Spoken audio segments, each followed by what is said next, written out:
message today is for those who are in a position of uncertainty. Let me teach this like I feel it. We're in a position of uncertainty. And, you know, many of us have a lack and concerns because we're in a difficult place. Can we tell the truth today? I need some truth tellers today. And so what happens, it breeds a mindset of scarcity. I'm going somewhere. And I began to pray and I asked God, as we're turning this corner and we're trying to get back accustomed to doing what we need to do, that, and not just in a physical sense. I know that the schools are planning to go back and everybody's trying to do their thing, and there's a reservation. You know, people are reserved and concerned because they've developed a habit of doing things different, you know. And so I began to pray and I said, well, God, what happens to everything you gave us to do before the pandemic? What happens to the call and the power and the anointing? You told us to speak to the sick and they will recover. You told us to prophesy into dead things and they shall live. All of that seems to have changed. You know what I'm saying? Come on, y'all talk to me. Because now we have taken the position of scarcity and a different mindset. We began to think that you don't have much. So because we don't have much, we don't have to do much. So what happens when you don't have a lot or scarcity comes and you begin to pull back? Come on, somebody, and talk to me. You begin to pull back. You don't do as much as you usually do or you used to do. You don't, and not just in your financial giving, because I'm not talking about that today, but in everything that we do. When you feel like you're running out, you tend to do less because you don't know how long it's gonna last. Y'all better act like y'all hear me today. So here it is. I came to stir you, to re-engage you, to restore you, and to remind you of the promise that God said. It did not change when Corona came. It didn't change when COVID. The only thing changed was our perspective. Y'all better act like y'all hear me today. Y'all making me work hard already. So here it is, in a seed. And I say, well, God said, this is what happens, daughter. Everything that I decree in the earth happens in a seed. And I said, okay. So he said, the seed does not lie. He said, and what happened before the pandemic, before our change, before our issues was already deposited in you. Everything that you are to do, everything that you are to perform, everything that you are to say is already in you. Your situations don't change it. Your mind doesn't change it. God does not change. Are y'all following me today? So the crazy thing is everything begins with a seed. I need y'all to put that in the comments online. Everything begins with a seed. Every plant, every human life, every animal, everything. So I began to think, where are the seeds? If we're supposed to be in a harvest time, because the God that I know, even in the time of famine, the people of God still had provision. So I'm like, where is the harvest in this hard time? Where are the seeds that you have deposited, and why aren't they coming up? Y'all not listening to me. So here it is. God never gives you the finished product. He only gives you a seed. So the problem we have is looking at the end of a thing and not wanting to go through the process to get there. See, the beautiful thing about a seed is that it has a lot of potential, but the potential is dormant. I need y'all to get this. It has dormant potential. What does that mean?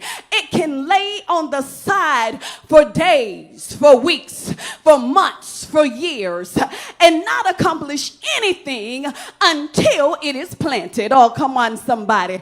I feel God up in here. That's when the truth of who it is and what it is come forth. See, a lot of people will stay in the state of a seed. Just keep the seed because the idea of potential makes you feel good. But in this season, God says, I need for it to come up forth. Are y'all with me today? Oh, the topic is don't swallow the seed. Can you say that today? I didn't hear you. Don't swallow your seed.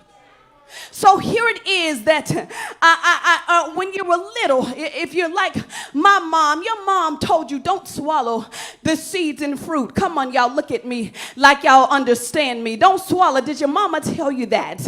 And watermelon seeds. Anybody ate watermelon? And don't swallow the seed and apple seeds. And I thought honestly that it was just a tale. That it was just something they told you not to do. But I studied it, Bishop, and I was like, why would mama say don't swallow the seed? It didn't hurt anything. I swallowed plenty. Anybody swallowed plenty? And it didn't seem to hurt anything. But here it is. In my study, I realized that seeds have a compound of cyanide.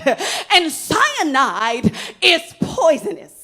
So too much of a seed, I mean a simple thing like too much watermelon seeds and too many apple seeds and too many orange seeds will cause your body to react. Oh, come on, y'all see, y'all looking at me funny. So here it is that when you swallow the seed, your body has the ability to break down the components and it won't harm you unless it's in abundance. Are y'all with me today? So here it is that people see seeds now as an inconvenience. And I taught this a couple years ago. Because seeds are inconvenient, they started developing fruit with no seeds.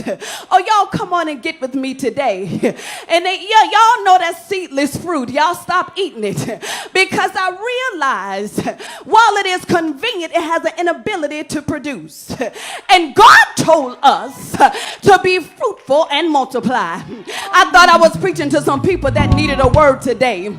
So here it is. The enemy tries hard to get us to swallow the seed because he knows once you swallow it that there will be no producing. The thing that God put in you, it won't be able to come forth if you consume it.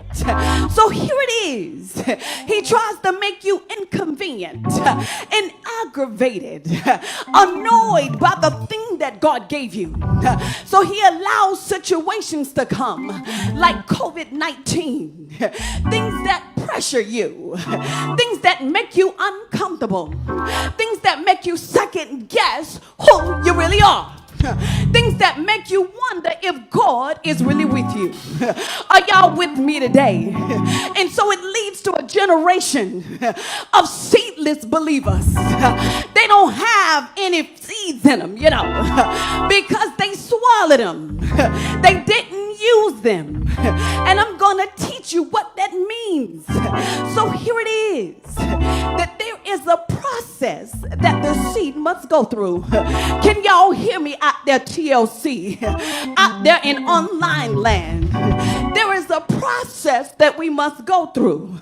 There's a sowing and reaping principle, and the principle doesn't change. I know sometimes we don't like it, but the principle doesn't change. So here it is, this beautiful seed that is dormant and full of potential.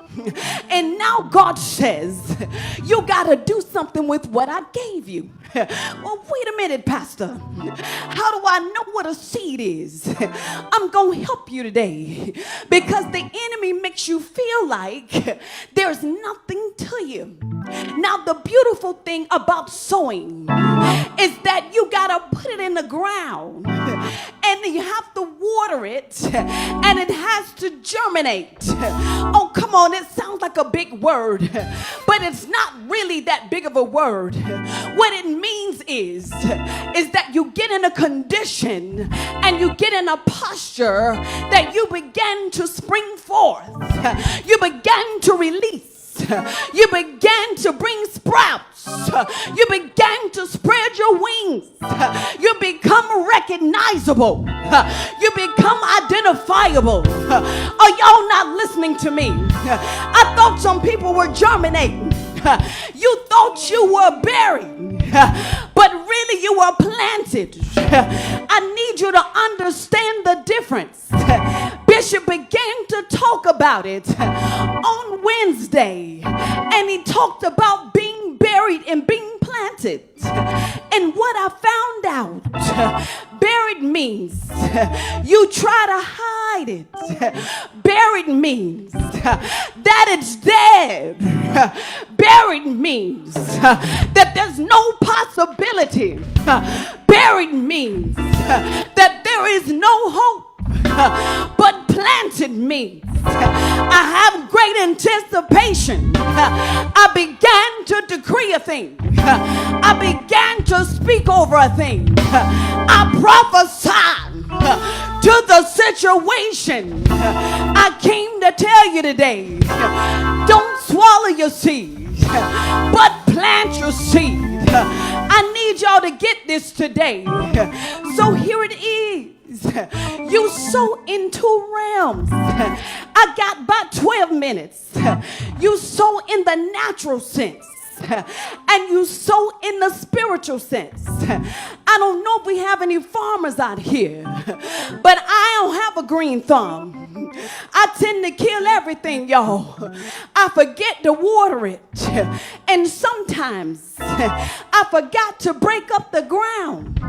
See, I thought if I threw a little something out there that the ground would just catch hold of it, but I realized that I had to make the ground conducive to the seed.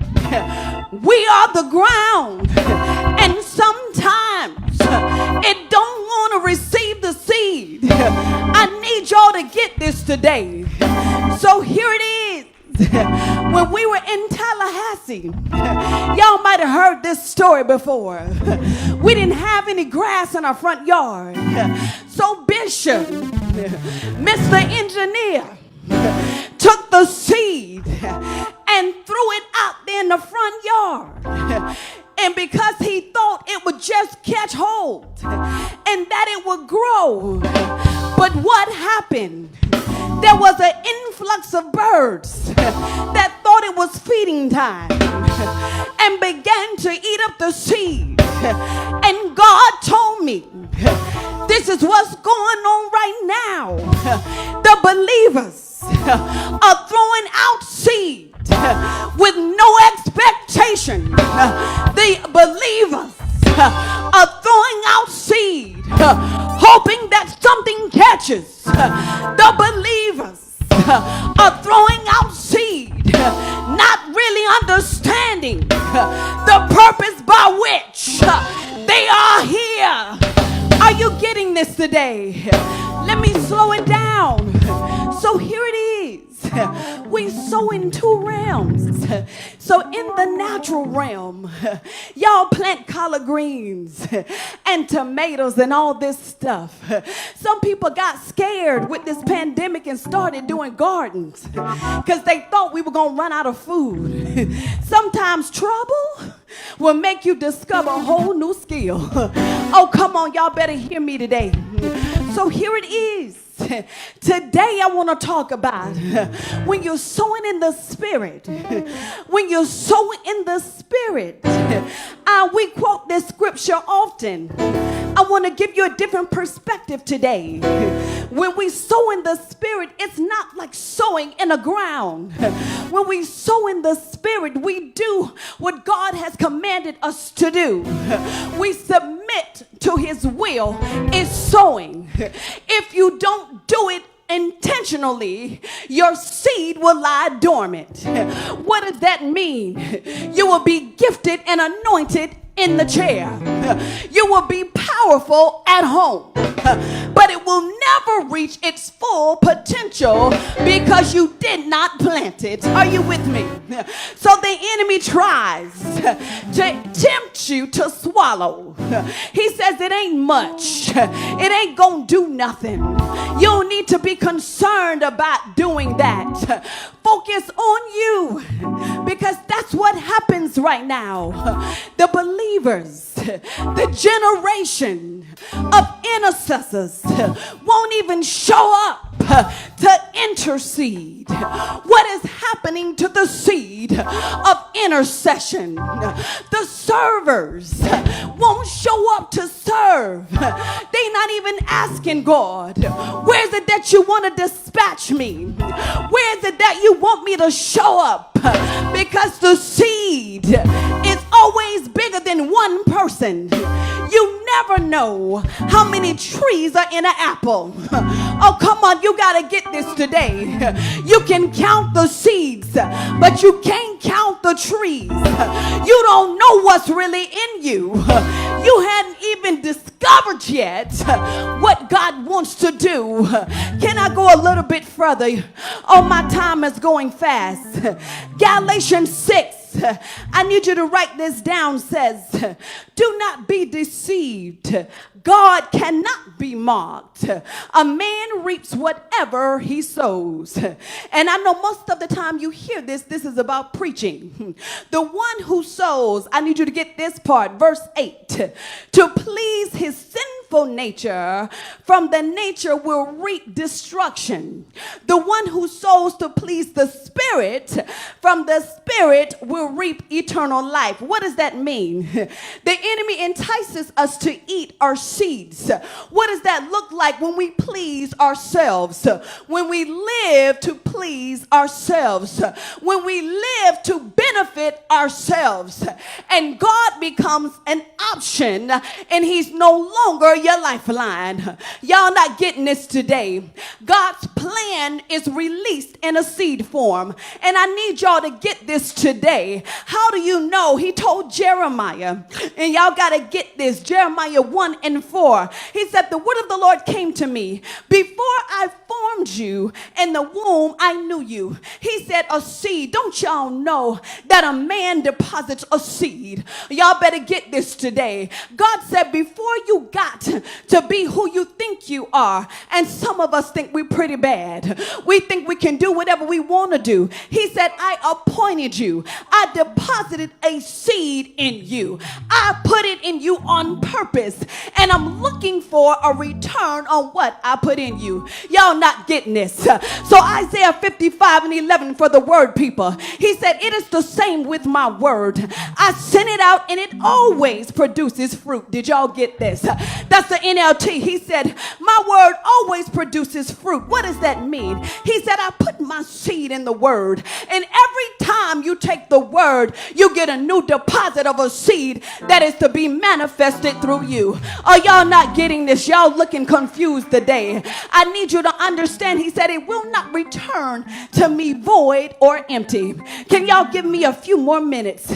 So y'all still looking confused. Let's go here. Y'all want me to exegese a little bit because y'all like that. So I'm going to do that. 1 Kings, the 17th chapter and verse 8 through 15. I'm not going to read all of it because of the time. I need you to read it. So since y'all act like y'all don't understand, because sometimes you got to have that face to look like they ain't talking to me because I don't want nobody to know. But that's the thing I love about God's seed. It's going to show up whether you want it to or not.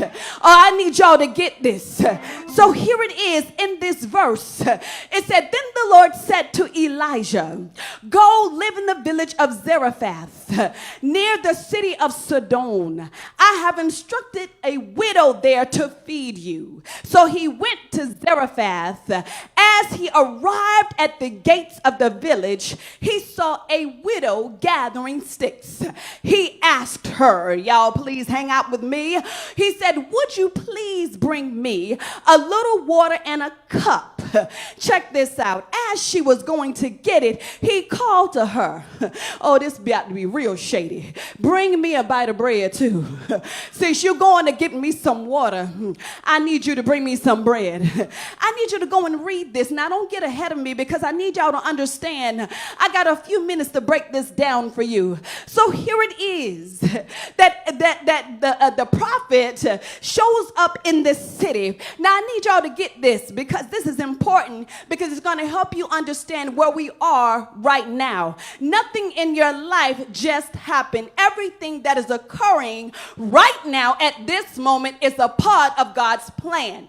And believe me, it's a process to bring forth what he has commanded upon you and your life. So here it is in this passage that Elijah shows up, and he's in this city that God told him to go after he pronounced justice on Ahab because Ahab was worshiping false gods. So y'all got to get this today. So here it is. He decided to shut up the heavens from rain and water for 3.5 years. I need to teach the text now. So here it is that God tells him that to go and he's going to feed him. So he spent some time by a brook drinking water and being fed by some ravens. Those that know a little bit of Bible, can you follow me so far? So here it is that the brook dries up, Bishop. And so God then tells him, I want you to go to Zarephath because I set somebody up to be in need who's going to be a blessing to you. He said, but they're going to be expecting you, but they don't know it. He said, I put a seed in this person that when you get there, they have to make a decision. Either they're going to swallow it or they're going to plant it.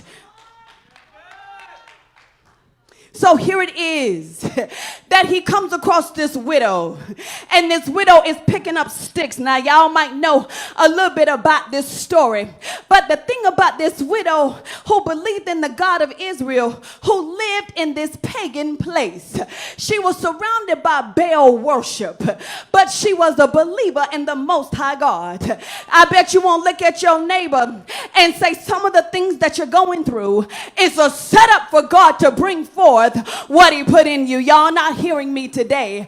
So here it is. This woman is in a bad place, a bad position, because she's in the middle of this. Her husband died. She has no money. Her son she has to take care of. And here comes the prophet asking her for water. See, people skip over that and they get to the food. But how is it that he asked her for water in the middle of a drought?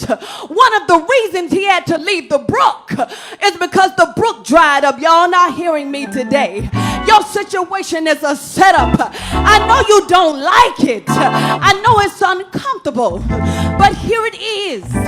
God looks at it and said, it's time for that seed to come up. I put it in her right at the right time. She has a seed to serve. She has a seed to give. He said, and it's time for it to come up. So here it is. Oh my God. So here it is that the prophet comes. She picking up sticks. The Bible said that she was preparing to die. Y'all ain't hearing me today. That's what it looks like today. The believers are preparing for the church to die. They stop giving their gifts. They stop submitting to callings. They stop praying. They've stopped fasting. They're preparing to die. I need you to get this. Picking up sticks. Giving up to the times. It looks like we ain't coming out of this. So I'm going to bear out first. I'm going to count my losses. I'm going to get out while I'm on top. So here it is. She was picking up sticks. Are y'all getting this today? Doing what she thought she should do. I need y'all to understand. Your ground is perfect when there are 3 areas to help you discover your seed. I need y'all to write this down. There are how many areas I said? I didn't hear y'all. How many areas? 3. Number 1, the pressures of life. So here it is. This woman is in a tough spot. That's a hard spot. Why? You got to understand, as a widow, her husband was the provider. And when your husband dies, your son is supposed to step in the position to take care of you. But he was too young. So here it is. She ain't got no provision. And there's a famine in the land. There's no food. There's no water. And here it is that the prophet shows up. I need y'all to get this. This is the time that God asks you for the thing that you think you can't give up. When your back is against the wall. When you say, God, I ain't got much. He says, give me that. You say, God, I can't do it. He says, start with that. I thought I have some more pressures. I need you to understand this. The pressures put you in a position. Am I gonna bury this thing? Or am I gonna plant it? I need you to get this. Number two, the pain in her life. I'm in a tough spot. My husband died. I'm out here by myself. Don't nobody seem to love God. Everybody's doing what they want to do. I'm trying to hang on, but my faith is dwindling. Y'all better tell the truth up in here. I'm trying to hang on.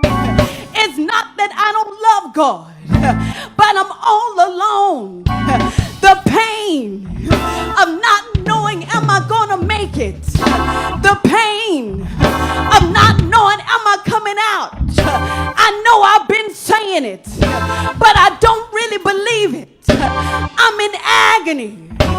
Number three, her problem. Number three, your problem. The thing you think you can't do. The thing you don't want to give. The thing you don't want to submit. The thing you don't want to yield to. It's the thing that he's asking for. I want you to imagine her sitting up in there. Let me get a little hood for a minute. I know this person. And if y'all urban, y'all fill it in. I know he didn't come and ask me for water. But you know, I'll give you some water. Because I'm a Christian. Oh, y'all better look at me. Because I'm a Christian. I'm going to go that far. But you done lost your darn mind. If you think I'm going to give you the last of my cake, you think I'm going to give you the last of what it took me to get. I don't know what's going to happen. You don't know what I went through. You must be crazy if you think I'm going to give you. So here it is. God said that's exactly what I want. That ugly thing. The thing that makes you mad. The thing that still makes you want to cuss. The thing that still makes you want to fight. Give it to me. It's time to plan it. I need you to understand it. You're holding on to it. I need you to get it. It's time to plant. The enemy wants you to swallow it. He wants you to pretend like it doesn't matter. So here it is. I'm over my time. What do you do when God asks for a hard thing? When God calls you and you still want to be with your friends. When God calls you and you still want to do what you do. When you're anointed to lay hands, but you're still scared. When you're a prophet, but you struggle with lying. Give it to him. Y'all looking at me like I ain't talking to you. So here it is. The enemy gets you in a holding pattern. And you have to make a decision. So here it is. Oh my God, that she's faced with a decision. Bishop, elevated decisions. She got to decide, am I going to fix this cake? And am I going to die? Because the logic tells me this is my reasonable service. I deserve it. I work for it. I don't owe nobody nothing. Why should I give it? Why should I submit? Why should I try? Are y'all with me today? I'm mad because in this time I lost some things. I lost my husband. I ain't got no money. I'm mad. I'm still trying to worship, but I'm mad. I'm still confessing, but I'm angry. I'm disappointed, and it's oozing out of me. So here it is that God shows up, and he asked me for the last of what I have. He says, give it to me. I can do more with it than you can. It's not your season to die. It's not your time to give in. It's not your time to give up. Are you with me today?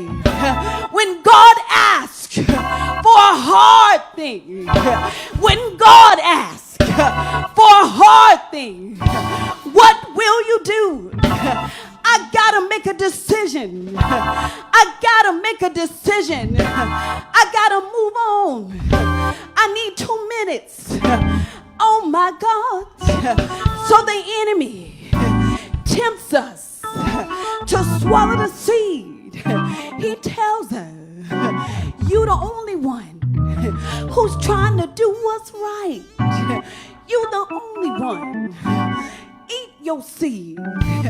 God doesn't deserve it. Church doesn't deserve it. Pastors don't appreciate you. Eat your seed. He tells you to get mad. Withhold your gift. Get mad. Withhold your call. Eat your seed. It doesn't matter anyway. It doesn't matter anyway. They don't need me. I want you to hear him talking in her ear. Your husband died. He left you without provision. Girl, eat your seed. Put some syrup on it if you want. Why would you give up your last? You stupid for giving your money. Eat your seed. Spend it on yourself. You've been good. You've been serving. Eat your seed. That's the least you can do. It doesn't matter. If God is real, he'll stop you. Eat your seed. But here it is that she made a decision, and I'm coming on in. She said, man of God, as she was going to get the water, and that fool said, hey, let me push the envelope. That is, God said, it's time for you to germinate. So I'm going to push you a little harder. I'm going to ask for things you think you can't do.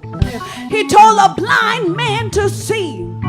He told a lame man to stretch out his hand. I'm going to push a little harder. I'm going to ask for what you don't want to give. I'm going to call out your fears. I'm going to call out your worries. I need you to get this. I'm going to push you a little further. I want you to imagine her walking and how she must have turned around when he asked, fix me a cake first. Now, wait a minute.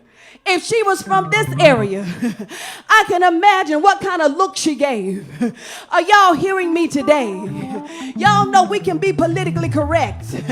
I can imagine under her breath, I love God, but you done lost your mind. Oh yeah, don't push me. You about to get cut. I know good and well I've been sitting up in that jail about to rot, and you gonna come up in here asking me and mine's for something. Ain't nobody gave me nothing. But here it is that she told the prophet. She says, listen, and I'm almost done here. She said, I have nothing baked, and all I have. She said, let me tell you the truth. I ain't that anointed. I don't think in my mind. I don't know that many scriptures. I don't pray like I should. I don't fast like I should. Let me tell you the truth. It might look like I have more than I do, but I don't have any cakes baked. All I have is a little bit of flour and a little bit of oil. I know with the favor of God, it looks like I'm living large. It looks like I got it together. It looks like I understand. It looks like I ain't afraid. But all I have is a little bit of flour. And let me tell you what I'm going to do. Because logic says, girl, just die. Serve that last point and just fizzle on out. Don't call nobody. Don't ask for no prayer. Don't ask for no word. Don't ask for no prophecies. Just dwindle on out. Just phase on out. Just disconnect. Stop talking to your friends that can pray you through. I'm going to eat my cake and die. Y'all acting like you don't understand. I ain't returning no texts. I ain't returning no emails. I'm going to stop getting on the lives because I don't want to hear the truth. I'm doing me right now. I'm swallowing my seed. But here it is that when she said it, I need y'all to get this. What God said. He said, I need you to understand. Can I read this in the text? Because I don't want to paraphrase this. Can I read this in the text? But Elijah said to her, verse 13, he said, don't be afraid. Did you get that? Don't be afraid. He said, go ahead and do. Are y'all getting this? Do what you said, but bake me bread first. Then use what is left to prepare for yourself and your son. But wait, for this is what the Lord of God of Israel says to you. There will always be flour and oil in your containers. But wait a minute, until the time when the Lord sends rain and the crops grow again. See, people have mispreached that and said that he would give it forever. He said, I'm going to give it until you need it. Some of y'all feel like you're out there because he's pulled his provision. He said, you don't need it. You're still begging for manna when you have the ability to create food. Are y'all getting this today? So here it is. Are y'all not hearing me? That he tells her, he says, this is what God would do in exchange for your seed. He says, if you plant it, if you sow it right now, as uncomfortable as it is, you will get a return, a guaranteed harvest for the rest of the days until harvest comes back to you. You say, wait a minute, I was prepared to die. And I could see her saying, I made an elevated decision, and that is to sow. I made an elevated decision to give when it's uncomfortable. I don't feel like praying, but I'm going to sow anyway. It feels odd to worship right now, but I'm going to sow anyway. It feels odd to preach right now, but I'm going to preach anyway. She made a decision to sow. She didn't stay in a place of uncomfortability. Y'all not with me today. I need y'all to get this. So here it is. I got to give you these three things, and we're going to go on. I need you to understand, sometimes the hardest thing to do is to get over yourself. Because you think that you deserve certain things. You think things should go your way. And so the enemy entices us based on our mindset of what we deserve. So this woman had to make up in her mind that, you know what? That the God of Israel, maybe strategically I was put in this place for him to come. That he put this seed in me so that he can come and ask for it back. You will never reach destiny until you give God back what he gave you. You can work, you can go to school, you can get skills, you can get trainings, you can have a posse, but you will never experience destiny until you give God back what he gave you. Are y'all understanding this today? This is the power of your turnaround, your place of sowing. You say, am I going to plant or am I going to bury? Some of you made a decision to bury. Dig it up. You need to dig up your seed today. It is not time for you to die. It is not time for you to fizzle out. This is the time that God is calling upon the thing that you have, the thing that you think doesn't matter. The beautiful thing about a seed, as it germinates, both of the situations are dark. But that is the time that you begin to sprout. And when you come out identifiable. There are some who will come out after this season of duress, this season of distress. You will come out identifiable. valuable. See, you went in to this with the seed of what God said about you. But when you come out, it will be recognizable that people will know that this is who or what you are. This is your turnaround. Sowing brings three things. Number one, sowing brings promotion. Sowing brought promotion to her. Sowing brings promotion. And don't let anybody limit this to just money, but it does mean money as well. Because some of you, that's your issue. You will give up everything just to get $1. And you will sell out your ministry and your anointing just to get ahead in the natural. So you got to understand, sowing brings promotion. This woman got to a place as a widow that others had not even encountered. When you continue to read the text, there's some other things she got as a result of this seed right here. Y'all got to go back and read that for yourself. That's some good stuff in here. So number one, promotion. What did I say? Number one, promotion. Online, I need you guys to be writing this in the comments. Sowing brings promotion. Number two, sowing reveals promise. She had no idea who she was and the authority that she had until she gave her last. She gave the thing that she thought she could not give up. That's what she gave, and it brought promise. It gave her revelation of who she was and what God said about her and her generation. Are you with me? Number three, sowing releases provision. As I said, lastly, and I'm done, that it gave her provision for the rest of the days during famine. The Bible said that there was enough food for her, her son, and for the prophet until the rain returned. Now I need you to get this as we get ready to close. I'm turning the corner. I'm finished. I need you to understand this about God. He doesn't need anything from you. I'm going to tell you why I know this, and I'm done. Because the prophet was the one who spoke the word to shut up the heavens. Go back and read the text. The prophet said that it will not rain or have dew for 3.5 years at my word. So God said, at the word of Elijah, when he released it,